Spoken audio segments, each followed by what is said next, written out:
এটা হচ্ছে খেজুর। খেজুরকে ইংরেজিতে বলে ডেট। ডেট ডেট মানে খেজুর।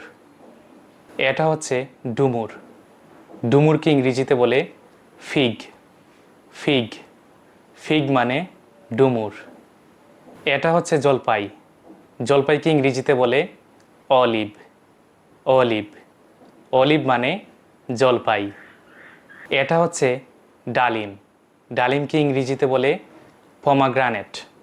পমাগ্রানেট পমাগ্রানেট মানে ডালিম। এটা হচ্ছে কামরাঙ্গা। কামরাঙ্গাকে ইংরেজিতে বলে star fruit. Star fruit star fruit মানে কামরাঙ্গা। এটা হচ্ছে জাম। জামকে ইংরেজিতে বলে ব্ল্যাকবেরি। ব্ল্যাকবেরি ব্ল্যাকবেরি মানে জাম।